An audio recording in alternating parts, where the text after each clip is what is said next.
है, मछली निकल जाती है। फिर मछली वो मछुआरे पकड़ लेते हैं और वह मछली उसी राज्य में पहुंच जाती है, सम्रासुर की राजधानी में, और सम्रासुर को ही बेच दिया जाता है। सम्रासुर ने उस मछली को जब कटवाया तो नन्हा सा बालक निकला है और उस बालक को घर में ही महाराज रोसैया को पालन पोषण के लिए दे दिया। प्रदुम्न धीरे धीरे बड़े हो गए और जब महाराज 12 वर्ष के हो गए तब जो उनके यहाँ रति राम की स्त्री थी उसका हाव भाव बदल गया। पालन पोषण रति ने किया था। आज महाराज एक दिन कामदेव जो प्रदुम्न है बोल पड़े और कहा, हे माँ, आपके भाव में कुछ परिवर्तन नजर आ रहा है। आपने मुझे पालन पोषण किया है, मुझे बड़ा किया है, लेकिन तुम्हारी मति कुछ दूसरी हो गई है। आप बताओ मेरे साथ ऐसा व्यवहार क्यों कर रही हो? उसने कहा, हे नाथ, मैं तुम्हारी पत्नी हूँ, तुम्हारी माता नहीं हूँ। हाँ, भगवान शिव के श्राप उससे आपको शरीर प्राप्त हो गया है और आप द्वारकाधीश भगवान श्री कृष्ण के पुत्र हैं। जब कामदेव को यह पता है, सारी बात पता चली है, तो सम्रासुर का भगवान ने अंत किया है। प्रदुम्न ने उसके 100 पुत्रों को मार डाला, उसके राजधानी का भी, और अंत में सम्रासुर का भी अंत कर दिया है। इसके बाद में जब प्रदुम्न जी द्वारकापुरी आए तब तक भगवान का 16,108 विवाह हो चुके थे। महाराज परीक्षित ने कहा, हे गुरुदेव, ये कथा तो आपने छोड़ ही दिया। 108 जो विवाह हुआ है ना, 16,000, ये पूरी कथा विस्तार से बताओ। तो महाराज सुखदेव ने कहा, हे राजन, एक समय की बात है, सत्राजित नाम का एक यदुवंशी द्वारकापुरी में ही रहता था और उनके यहाँ उस यदुवंशी को भगवान सूर्य नारायण प्रसन्न होकर के एक मणि थी, जिस मणि का नाम था श्यामंतक मणि। वह मणि की विशेषता यह थी कि वो मणि 5 भार सोना नित्य प्रदान करते थे। जब वह मणि को धारण करके सत्राजित द्वारकाधीश के पास में पहुंचा तो लोगों ने कहा, हे सत्राजित, ये मणि जो है महाराज द्वारकाधीश को दे दीजिए, क्योंकि इससे पूरे राज्य का कल्याण होगा और जो 8 भार सोना मिलता है इससे प्रजाजनों का भी पोषण होगा, खजाने में जाएगा। सत्राजित ने कहा, देखो, तपस्या मैंने किया है, भगवान की आराधना मैंने किया है और इसलिए ये मणि मुझे प्राप्त हुई है। अब अगर तुम्हें मणि चाहते हैं द्वारकाधीश, तो भगवान कृष्ण की, सूर्य भगवान की पूजा करके उनसे मणि प्राप्त कर ले। मेरा यह मणि मैं उन्हें नहीं दूंगा, मना करके चला आया।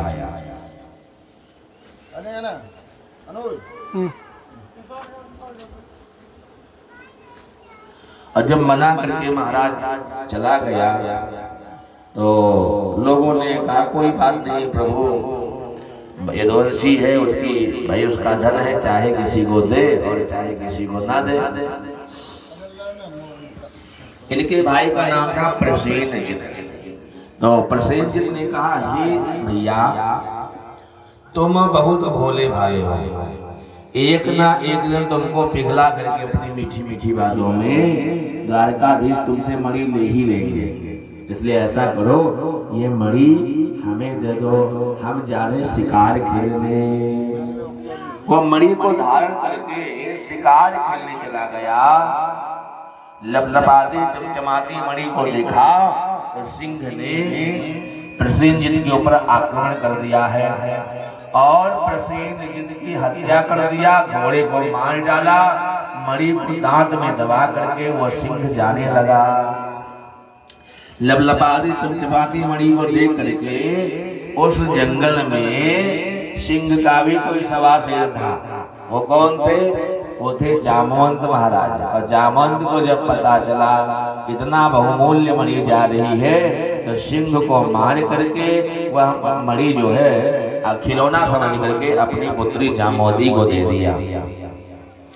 इधर महाराज भगवान को झूठा कलंक लग गया। लोगों ने कहा देखो मणि नहीं दिया था ना, इसलिए ऐसा लगता है मेरे भाई की हत्या करके कृष्ण ने मणि को छीन लिया है। हाँ, भगवान को कलंक लग गया। और द्वारिका में महाराज धीरे धीरे इस बात की चर्चा होने लगी। जिसका पहले से चरित्र अच्छा होता है उस पे जल्दी कोई उंगली नहीं उठाता है, लेकिन जिसका चरित्र पहले से खराब हो महाराज उस पे जल्दी उंगली उठ जाती है। लोगों ने कहा भैया बात सही भी हो सकती है। हाँ, छोटा था तो माखन मिश्री की चोरी करता था, अब बड़ा हो गया तो माखन मिश्री छोड़ो मणि की चोरी करने लगा होगा। हो सकता है भैया कन्हैया ने चोरी किया हो।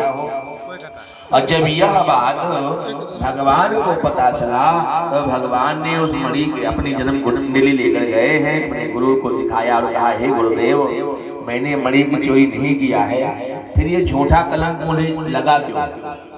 भगवान ने देखा है गुरुदेव ने और कहा हे कन्हैया तुमने भाद्रपद की जो कलंक चतुर्थी है जिसे गणेश चतुर्थी कहते हैं उसका दर्शन कर लिया है, यही कारण है कि तुम्हें यह कलंक लगा हुआ है। अब मणि को ढूंढ लेके आओ और अपने कलंक को मिटाओ। तो महाराज भगवान मणि को खोजने के लिए चल पड़े हैं। बोले भक्तवत्सल भगवान की जय। तो जब मणि को लेकर खोजने चल पड़े हैं तो चलते चलते विशाल जंगल में पहुंचे। देखा प्रसेनजित का घोड़ा मरा पड़ा है। आगे गए तो देखा प्रसेनजित भी मरा हुआ है। फिर सिंह के पदों का चिन्ह का अनुसरण करते हुए गए तो क्या देखा कि सिंह भी मरा हुआ है। आगे गए तो कंदरा देव महाराज गुफा थी, गुफा से प्रकाश आ रहा था। भगवान समझ गए हो ना हो ये मणि की ही प्रकाश है और भगवान उस कंदरा में प्रवेश कर गए। वहां एक महाराज रीछ की कन्या मणि के साथ खेल रही थी। जैसे भगवान ने उसको लेना चाहा तो वो महाराज वो जो कन्या थी वो रोने लगी है। जब वो कन्या रोने लगी तो जामवंत आ गया और कहा हे मानो तू कौन है? क्या तुझे अपने प्राणों का भय नहीं है? भगवान ने कहा मैं द्वारिकाधीश कृष्ण हूँ, इस मणि से मुझे कलंक लगा है, ये मणि हमें वापस कर दो। जामवंत ने कहा बड़े आए मणि लेने के लिए, तुम्हारे चेहरे को देख करके मुझे दया आ रही है, इसलिए अपने प्राणों की रक्षा करना चाहो तो अभी चले जाओ। जब भगवान नहीं माने तो जामवंत भगवान से युद्ध करने लगा। भयंकर युद्ध होने लगा। युद्ध करते करते 27 दिन बीत गए। 28वें दिन भगवान के ऊपर जैसे उसने मुक्का मारना चाहा तो भगवान थोड़ा तिरछे हो गए। भगवान जैसे तिरछे हो गए तो भगवान के वक्षस्थल से जो भृगु लता का चिन्ह है वो दिखाई दिया और जामवंत पहचान गया, भगवान के चरणों में गिर गया। हे प्रभु मैं आपको पहचान गया हूँ, आप कौन हो? भगवान ने भगवान को पहचान लिया। कहा प्रभु जाने तुम सर्वभूतानां प्राण ओज सहो बलम विष्णु पुराण पुरुषम प्रभु विष्णु मधीश्वरम। मैं प्रभु आपको पहचान गया हूँ। आप कौन हैं? आप स्वयं मेरे श्री राम जी हैं, जिसके दौड़ी से भ्रगटी टेढ़ी करने पे समुद्र कंपायमान हो गया और मार्ग दे दिया, जिसकी क्रोधाग्नि में रावण का पूरा खानदान जल करके भस्म हो गया। आप वही मेरे श्री राम जी हैं। भगवान ने कहा आप जान गए हो ना, तो ये मणि मुझे वापस कर दो। जामवंत ने कहा प्रभु हमारे यहाँ एक विधि है, हमारे यहाँ एक नियम है। कन्या को जो वस्तु दान कर दी जाती है ना, जो दे दी जाती है, चाहे दान करो या न करो, अगर कन्या को उठा करके कोई वस्तु दे दिया तो वो दान में चला जाता है। हाँ, जो कन्या को वस्तु दे दिया जाए वो दान ही मानी जाती है। वो दान में ही मानी जाती है। अब हमने यह जो मणि है अपनी कन्या को दान कर दिया, दे दिया है। इसलिए अगर आप मणि चाहते हो ना तो मेरी बेटी के साथ आपको विवाह करना पड़ेगा। भगवान ने मन में सोचा, इंसान की कन्या होती तो विचार भी करते, शादी ब्याह कर लेते हैं। अब भालू की कन्या है ना, रीछ की कन्या है, तो रीछ की कन्या रीछनी होगी। लेकिन भगवान ने कहा कोई बात नहीं, ये मेरा अवतार ही ऐसा है, जो आवे उसका वेलकम है, स्वागत है। तो भगवान ने महाराज दूसरा विवाह जामवती के साथ किया है। भगवान ने मन में सोचा इसको ले कैसे जाऊं, भाई मनुष्य कन्या हो तो जैसे मर्जी वैसे ले आते हैं, अब भालू की कन्या को कैसे ले आएंगे बताओ। गोड़ लगी फोटो बना दे। भाई शेर की कन्या सिंगनी होगी, भालू की कन्या भालू ही न होगी। भगवान ने कहा अब इनको ले तो आना पड़ेगा, भाई देवी जी बन गई है।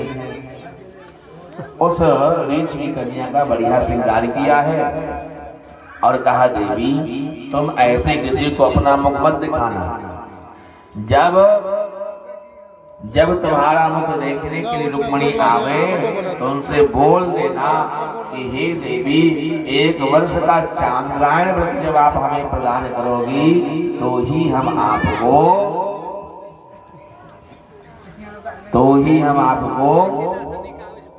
अपना मुख दिखाऊंगी, अन्यथा मुख नहीं दिखाऊंगी।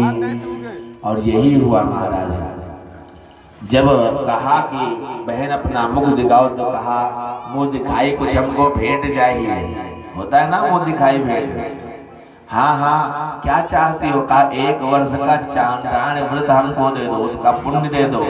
और जब उस पुण्य का संकल्प करके जब इनके हाथ में डाला गया तो पुण्य के प्रभाव से रीछ का शरीर नष्ट हो गया और वो जो जामवती की कन्या है जामवती दिव्य सुंदरी के रूप में प्रकट हो गई। बोले भक्तवत्सल भगवान की जय। भगवान ने महाराज सभा में बुला करके सबको दिखाते हुए वो हमारी सत्ताजित को दे दिया। सत्ताजित बड़ा लज्जित हुआ और उसने मन में सोचा मैंने कन्हैया पे बढ़ते ही लांछन लगाया है, बड़ा दुख हुआ। वो आया है सत्ताजित अपने भगवान के चरणों में अपना माथा रख दिया, हे प्रभु ये मणि हम क्या करेंगे लेकर के, हमारे पास एक और मणि है उसको भी ले लो। भगवान ने कहा कौन सी मणि है, तो कहा मेरी बेटी है जिसका नाम है सत्यभामा। क्या नाम है, सत्यभामा। तो भगवान के साथ सत्यभामा का विवाह कन्हैया के साथ कर दिया और मणि को भी दहेज में उसने दे दिया। भगवान ने कहा नहीं ये मणि अपने पास ही रखो, तुम भगवान सूर्य के भक्त हो और हम इस मणि को क्या करेंगे लेकर, हाँ जो इसका 8 भाग सोना होगा ये सोना ही दिया करना, आप अपने पास ही रखो। अपने ससुर के ही पास में मणि को रख दिया।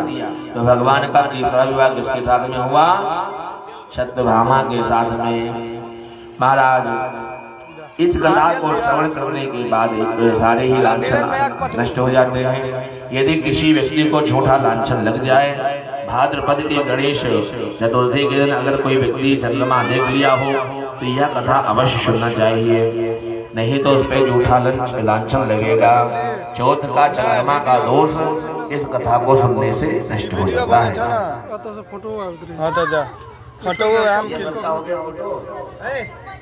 तो बता जाना होता हम फोटो तन दे अगर भैया हम कथा करें। बोले भक्तवत्सल भगवान की जय। हो गया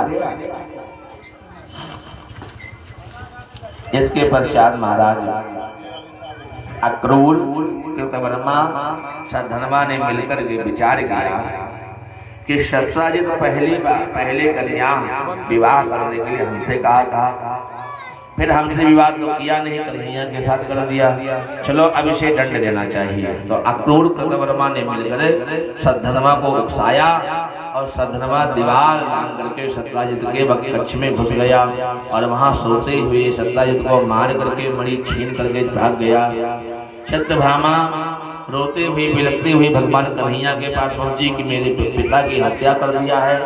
भगवान बड़े दुखी हुए और भगवान ने सद्धर्मा को 400 कोस दौड़ते हुए खेद करके मारा है। और जब मारा है महाराज तो मणि नहीं मिली सत्तनमा को, मणि को टटोला, मणि नहीं मिला। मणि की ऐसी बला है, बड़ी संकट हो जाती है। बलराम जी को भी संकट हो गया, शंका हो गया। बलराम जी ने कहा कन्हैया तो झूठ बोलता है, मणि तेरे पास में मिला होगा। भगवान ने कहा नहीं नहीं कन्हैया, मणि नहीं मिला है मेरे पास में। बलराम जी तो जनकपुर में जाके रुके थे, यात्रा के लिए चले गए। और इधर भगवान महाराज जब देखा मणि इसके पास भी नहीं है, तो मणि है किसके पास? मणि अक्रूर के पास थे।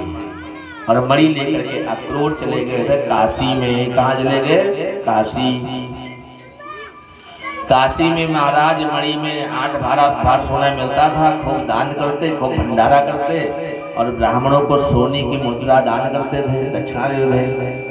भगवान समझ गए और कहा काका एक बात बताऊं, मणि आपके ही पास है, अब चुपचाप मणि हमको दे दो। मणि को दिखा दिया और भगवान ने कहा मणि तुम अपने पास ही रखो, लेकिन जो इसका 8 भार सोना है वो सोना देते रहना है। तो महाराज भगवान ने इस प्रकार से मणि को अक्रूर को सौंप दिया पुनः। इसके बाद में जब द्रौपदी का स्वयंवर हुआ, फिर उसके बाद में राज्य का बंटवारा हुआ, तो पांडव के पक्ष में खांडव प्रसव आया, जो जंगल ही जंगल था। बाद में मैदानों के द्वारा भगवान की इच्छा से उस खांडव वृक्ष को जला करके एक नगर का निर्माण किया, जिसका नाम था इंद्रप्रस्थ, जो भारतवर्ष की आज राजधानी है। और महाराज इसी स्थल में जल और स्थल का भ्रम हो गया था, और इसी भ्रम के वाले महल के कारण द्रौपदी के द्वारा उपहास का पात्र बना दुर्योधन। ये अंधे का पुत्र अंधा होता है, और यही महाभारत की नींव बन गई। भगवान इंद्रप्रस्थ में दिल्ली में घूम रहे थे जमुना जी के किनारे। उसी समय काली काली कन्या, जो दिखने में कन्हैया जैसे ही लगती थी, सुंदर सी काली थी, सांवली थी, तपस्या कर रही थी। अर्जुन ने पूछा देवी तू कौन है? उस देवी ने कहा कालेंदित समाख्याता वसामि यमुना जले निर्मिते भवने पित्रो यादव अच्युत दर्शनम।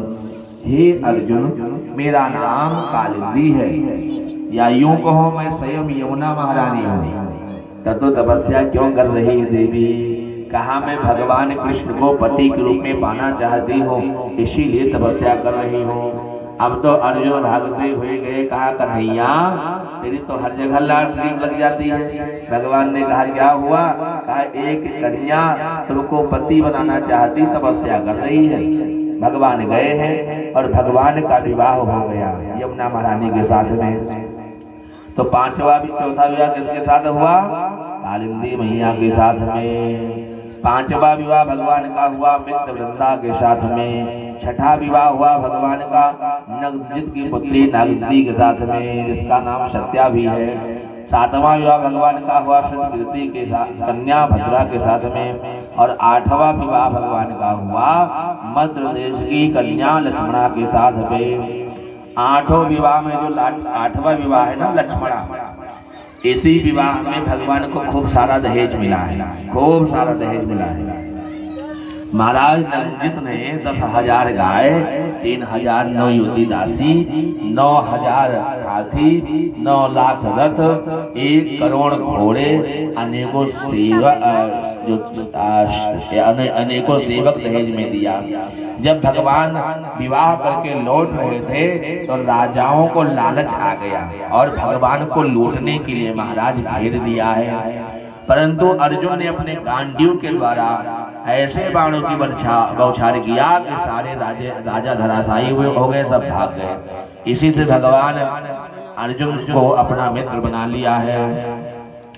महाराज एक बार देवताओं ने द्वारका में आकर भगवान से प्रार्थना किया, हे प्रभु भौमासुरता अत्याचार बढ़ गया है, वह वरुण का छत्र छीन लिया है, देव माता अदिति का कर्ण कुंडल को ले गया है, अन्य देवताओं की मड़िया पर्वत धन संपत्ति सब छीन लिया है, रहने का स्थान तक छीन लिया है। भौमासुर किसका पुत्र था? धरती माता का। वराह अवतार में भगवान पृथ्वी का जब उद्धार किया, उस समय वराह भगवान पृथ्वी के पास में रहे।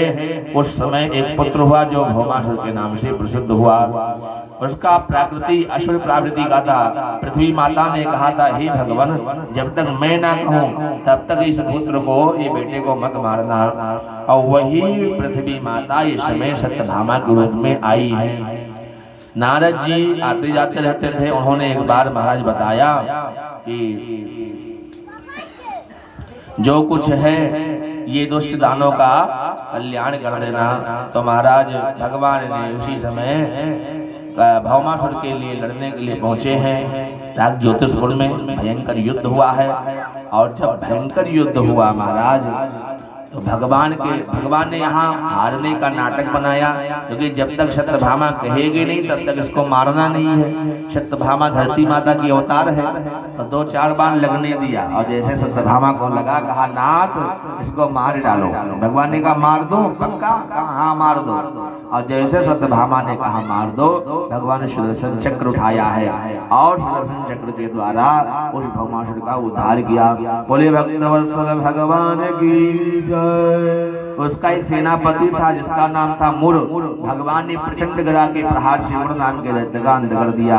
भगवान का नाम मुरारी पड़ गया। बोले मुरारी भगवान की जय। श्री कृष्ण गोविंद हरे मुरारी, हे नाथ नारायण वासुदेवा। श्री कृष्ण गोविंद हरे मुरारी, हे नाथ नारायण वासुदेवा।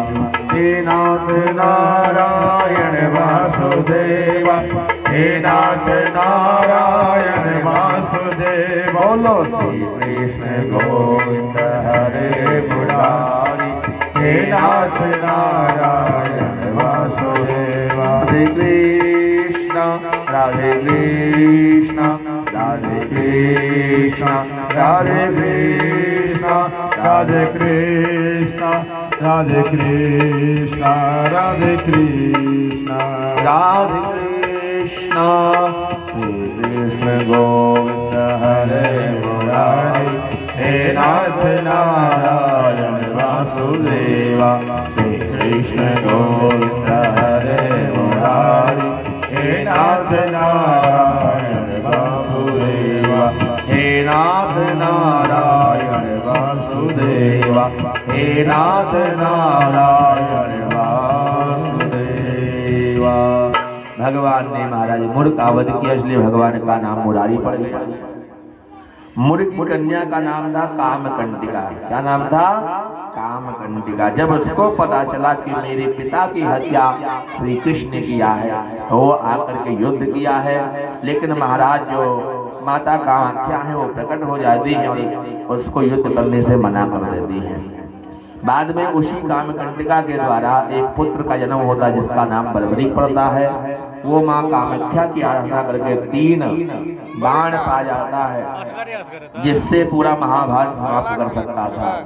बाद में महाराज भगवान ने सुदर्शन चक्र के द्वारा उसका सर काट देते हैं और वही कलयुग में देवता बन जाता है, जिसको खाटू श्याम के रूप में जानते हैं। बोले भक्तवत्सल भगवान की जय। तो जो खाटू श्याम देवता है ये प्रमाणित है, लेकिन श्याम नहीं है। खाटू कृष्ण भगवान के अवतार नहीं है। कृष्ण भगवान का स्वरूप कृष्ण भगवान ही है। भगवान ने इसको कलयुग में देवत्व होने का वरदान दे दिया था, इसलिए देव है, पूजन कर सकते हैं। खाटू श्याम का पूजन करने से धन वैभव लक्ष्मी आता है। लेकिन राधा रानी के साथ जोड़ करके उनका नाम, उनका भजन, उनका गाना बनाया जाए, ये उचित नहीं है, क्योंकि खाटू श्याम भगवान का भक्त है। क्या है? भक्त है। और भक्त को भगवान ने उसका उद्धार किया था, अपना स्वरूप दिया था। बोले भक्तवत्सल भगवान की जय। बाद में महाराज भगवान ने 16,100 जो राजकन्याएं हैं उनको भगवान ने कैद खाने से मुक्त किया है। और भगवान ने कहा, हे देवियों, तुम लोग अपने अपने घर जाओ, 16,100 कन्याओं ने कहा, हे प्रभु, त्रेता युग में कुछ समय के लिए जब जानकी माता रावण के घर से आई तो लोगों ने लांछन लगा दिया और उनको बेचारे भगवान श्री राम को त्यागना पड़ा। और हम पता नहीं कितने वर्षों तक इस दुष्ट दैत्य के काल कोठरी में बंद हुए। माता पिता भले ही स्नेह के कारण मुझे अपना लेंगे, लेकिन क्या कोई हमसे विवाह करना चाहेगा जब उसको यह पता चलेगा कि यह दैत्य के यहाँ से रह के आई है। इसलिए हे प्रभु, मैं और कहीं नहीं जाना चाहती हूँ, आप हमको चाहे अपना दासी बना लो, मैं आपके घर में ही रहूंगी। भगवान ने कहा, ठीक है देवी, तुम दासी बन करके नहीं, तुम रानी बन करके रहना। और भगवान ने उन 16,100 राजकन्याओं को लेकर के भगवान द्वारकापुरी में आए हैं और भगवान ने 32,200 पंडित को बुलाया है, 16,100 रूप धारण किया है और एक मुहूर्त में, एक समय में भगवान ने सबके साथ विवाह कर लिया। अब भगवान का विवाह कितना हो गया? 16,108। भगवान वरुण का छत्र दे दिया, देने गए स्वर्ग में तो सत्यभामा भी मैया गई थी, कर्ण कुंडल भी दिया वहां पे, सत्यभामा स्वर्ग में गए, बहुत सम्मान हुआ। लेकिन देवराज इंद्र की पत्नी जो थी ना, वो इठलाते हुए कहा, देखो लड़ाई झगड़ा कौन कराती है? घर की माताएं महाराज लड़ाई झगड़ा कराती हैं। देवरानी जेठानी का कान फूंक देगी हैं, और जेठानी देवरानी का कान फूंक देती और पति पति भाई में लड़ाई हो जाएगा। इंद्र की पत्नी इंद्राणी ने कहा, देखो हम तो स्वर्ग की रानी हैं, तुम तो मृत्यु लोक की रानी हैं, तुमको तो बुढ़ापा भी आएगा, तुमको बुढ़ापा भी आएगा, और हम कभी बूढ़ी नहीं होती, हम सदैव जवान रहती हैं, क्योंकि हमारे यहाँ पारिजात का पुष्प है, ये स्वर्ग का वैभव है। हाँ, तुम हमारी थोड़ी विनती करो तो हम एक फूल हो सकता है तुमको दे दे। सत्यभामा मैया वही वाली है ना जो बात बात पे रूठती है। कन्हैया सबसे आगे मनाने में यहीं पे समय लगाते हैं। वो जो होती है ना बहुत रूठती, हर समय नाराज रहती है। रुक्मणी मैया होती तो हो सकता था 2-4 बार सुन लेती, लेकिन सत्यभामा कहाँ सुनने वाली है। जब लौटने लगे तो भगवान ने कहा, सत्यभामा ने कहा, देखो हम ऐसे नहीं जाऊंगी। भगवान ने कहा, देवी तो कैसे जाएगी? कहा, ये पारिजात का पूरा पेड़ उखाड़ लेके चलो।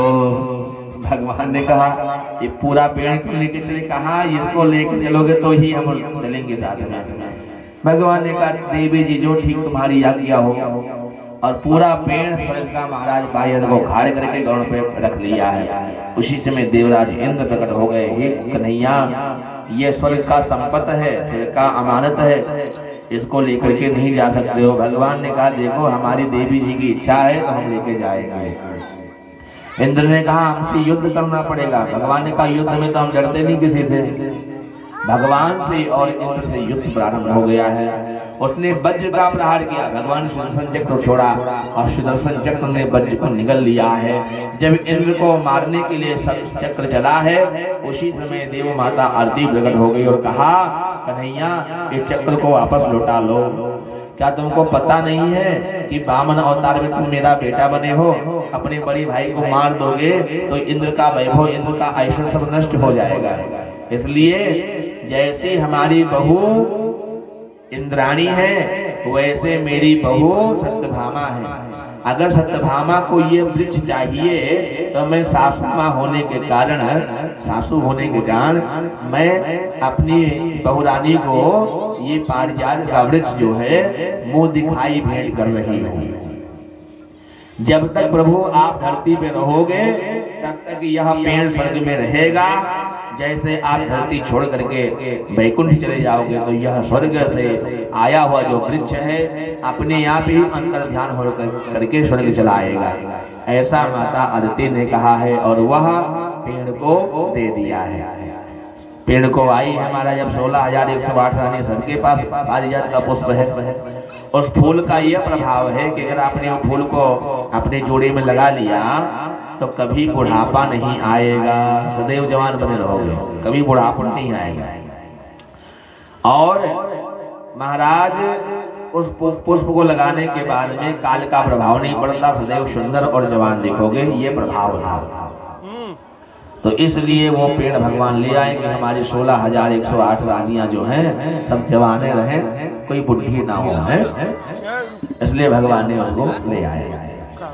एक बार भगवान ने मन में सोचा कि 16,108 रानियां हैं और सभी रानी नाराज होती हैं, उनको मनाना पड़ता है। लेकिन जब से विवाह करके हम रुक्मिणी को लेके आए हैं, ये कभी नाराज नहीं हुई है, इसको कभी गुस्सा आया ही नहीं। आज इसको हम नाराज करके देखें कि ये जब नाराज होती तो दिखती कैसी है। इसलिए भगवान ने कहा, देवी तुम इतनी सुंदर थी, इतनी सुंदर थी कि तुम्हारा विवाह करने के लिए बड़े बड़े सुंदर सुंदर राजकुमार लोग आया करते थे। शिशुपाल बेचारा तो बारात लेके ही चला आया है, और तुमने उसके साथ विवाह नहीं किया। शिशुपाल तो रूपवान भी था, गुणवान भी था, खूब सारा सेना भी था, खूब सारा राज्य था। तुमने उसके साथ विवाह ना करके मेरे साथ विवाह कर लिया। काले कलोटे, दिखने में भी हम सुंदर ना दिखे, काले काले हैं। और अगर तू ये समझती काले हैं तो कोई बात नहीं, कुल खानदान परिवार तो अच्छा होगा, तो ये भी तुम्हारी भूल है। हमारे माता पिता का आता पता नहीं है, हमारे 2 माता 2 पिता। कोई कहे नंद जी को लाला है और वसुदेविया की, कोई कहता वसुदेव जी को लाला है, कोई कहवे यशोदा या की मैया है और कोई कहवे देवकी या की मैया है। तो जिसके माता ही पिता का आता पता ना हो, उसके साथ तुमने विवाह कर लिया। कुल खानदान पता है? बताओ। कुल खानदान तो देखते हैं किसका बेटा है, और हमारा तुम्हारा यही कन्फर्म नहीं है कि नंद का लाला हो कि वसुदेव का लाला हो, है? फिर भी नाराज नहीं। कहा अगर ये सोचते हो कोई बात नहीं, कुल खानदान ठीक नहीं होगा तो सूरवीर होगा, बलवान होगा, तो ये भी तुम्हारी भूल है। हम लोगों से इतना डरते हैं, इतना डरते हैं कि समुद्र के बीच में घर बना कर रह रहे हैं। लोग जमीन पे घर बनाते हैं, समुद्र के बीच में बनाए हुए हैं, इतना लोगों से डरते हैं। फिर भी रुक्मिणी मैया नाराज नहीं हुई। भगवान ने कहा, देवी अगर तो ये सोचते कोई बात नहीं, कोई खानदान खराब है, रूपवान नहीं है, बलवान नहीं है, लेकिन चरित्र का तो बहुत अच्छा होगा, कैरेक्टर तो ठीक होगा, तो ये भी तुम्हारी भूल है। मेरा कैरेक्टर भी खराब है। हाँ, जो लोग शादी के बाद करते हैं, हम शादी से पहले सब किए कराए बैठे हैं।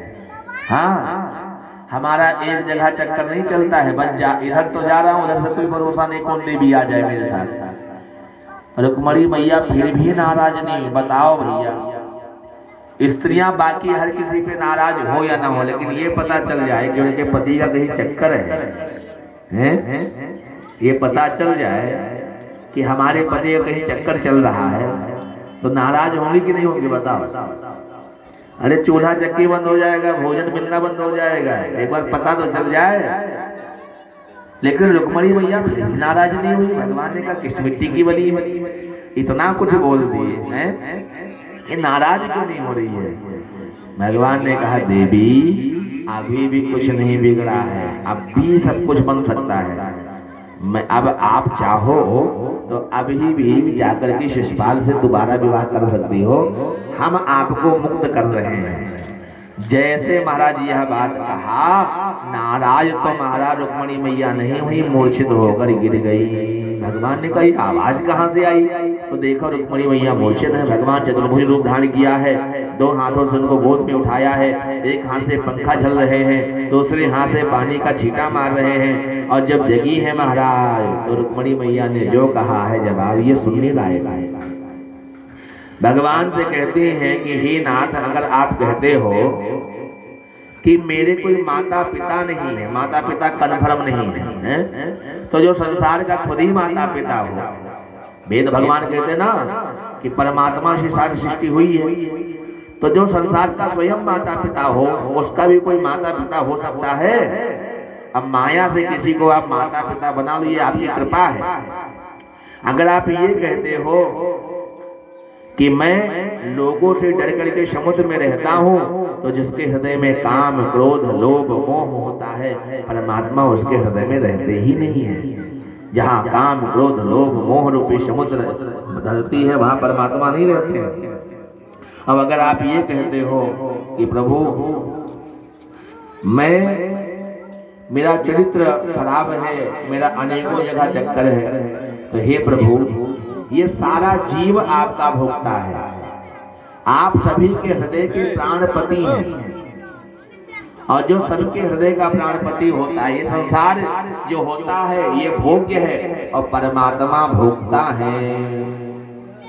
सबके प्राणपति, परमात्मा सबके प्राणपति है, तो जब सबके प्राणपति है तो सबका भोग कर रहे हैं, इसमें कौन सी बड़ी बात है। और अगर आप कहते हो कि मैं काला कलोटा हूँ, रुक्मणी मैया कहती है कन्हैया अच्छा है तुम काली ही हो, यदि गोरे होते तो जाने क्या करते मोहन, यदि गोरे होते तो जाने क्या करते मोहन, जब काले ही रंग पर ही, जब काले ही रंग पर ही दुनिया मिट जाती है, जब काले ही रंग पर ही दुनिया मिट जाती है।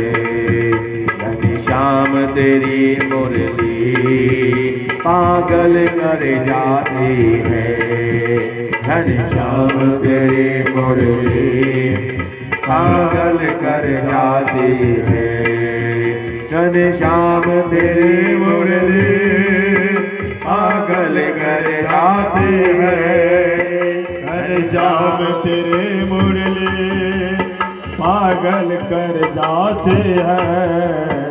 मुस्कान तेरी मीठी, मुस्कान तेरी मीठी घायल कर जाते हैं, मुस्कान तेरी मुरली घायल कर जाती है। सोने की होती तो जाने क्या करती बंसी, सोने के होते तो जाने क्या करते बन से, सोने की होती तो जाने क्या करती बंसी, सोने के होते तो जाने क्या करते बन से। जब बाप के हो करके, जब बाप के हो करके इतना कर पाते हैं, जब बाप के हो करके इतना कर पाते हैं। घनश्याम तेरी मुरली पागल कर जाती है, घनश्याम तेरी मुरली पागल कर जाती है, घनश्याम तेरी मुरली पागल कर जाती है, घनश्याम तेरी मुरली पागल कर जाती है। मुस्कान तेरी मीठी, मुस्कान तेरी मीठी घायल कर जाती है, मुस्कान तेरी मीठी घायल कर जाती है, घायल कर जाती है, घायल कर जाती है, घायल कर जाती है। मैया रुक्मणी ने इस प्रकार से भगवान को बताया है। भगवान तो महाराज ने कहा देवी मैं तो तुम्हारी परीक्षा ले रहा था, तुम वाकई में तुम्हारा हृदय पवित्र है और तुम्हारा ज्ञान भी निर्मल है। भगवान परीक्षा ले रहे थे ना। राम जी सीधे साधे ठाकुर जी, कन्हैया बहुत रसिया है, हमारे कन्हैया बहुत रसिया है, वो देखना चाहते थे। राम जी में तो बोलते तक नहीं। हाँ रामावतार में देखो कितने सीधे ठाकुर जी। लेकिन कन्हैया नहीं महाराज।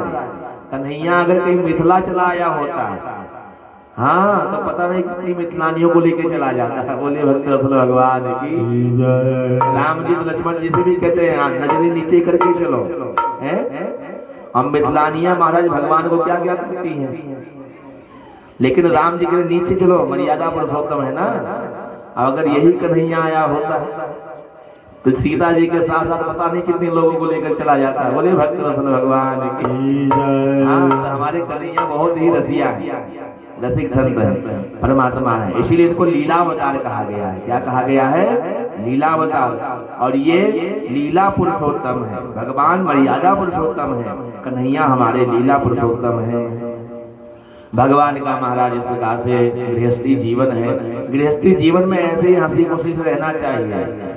भगवान बताना चाहते कि ऐसे ही हंसी खुशी से रहो, लड़ाई झगड़ा घर में नहीं करना चाहिए, हंसी मजाक चलते रहना चाहिए। हाँ, बहू से ज्यादा नहीं भिड़ना चाहिए है, वरना बहू तो महाराज जानते हो कि घर में शुरू हो जाती है। इसलिए उससे भी प्रेम से रहो, हंसी मजाक सबसे करो, तभी जीवन का आनंद तभी है। अगर वो प्रणाम करती तो प्रेम से आशीर्वाद दो, कोई काम है तो प्रेम से बता दो, बहू रानी ये काम कर लो, काम कर लेगी।